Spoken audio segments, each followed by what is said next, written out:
Okay, an important idea with the command line is there's this idea of a path, and let me explain what that is. One way of thinking of a path is it tells the command line which directories it should look in.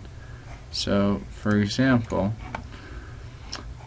I'm going to show you the current path. So what you do is you go right click on computer, you go properties, and we're going to advanced system settings.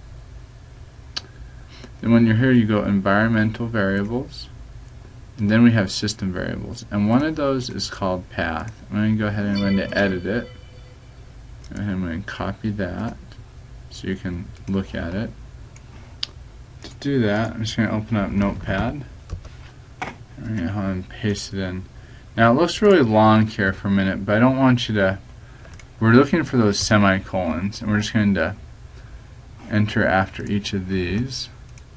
So system root here, where it's surrounded by the %sign, that's really just a variable that stands for the for where Windows is installed. So on this system, it's in C Windows.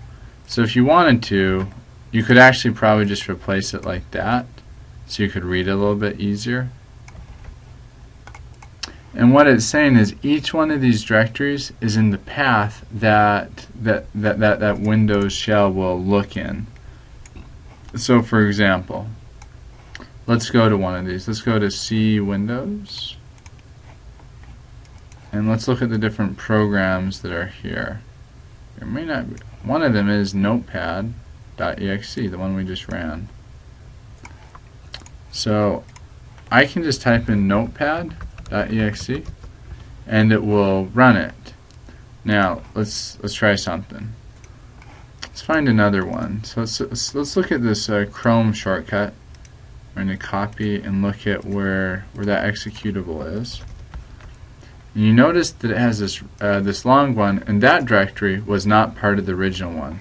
So in here, if I type chrome.exe, you notice that it can't find it because it just looked in these 4 directories.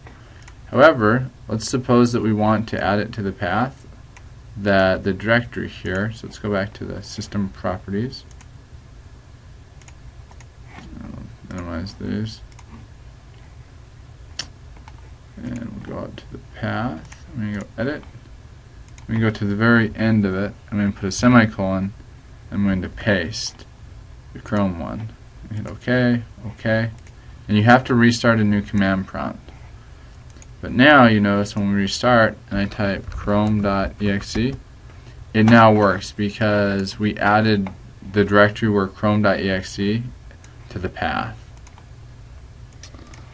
So at this point, let's just a quick review. Back to environmental variables, we go to path, and I'm just going to copy all that.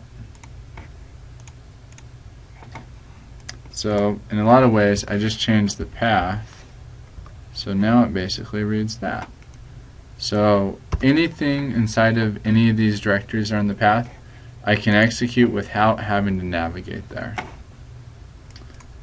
This concept is going to be very relevant as we get into databases and web servers and other things, as we get a little bit deeper into them.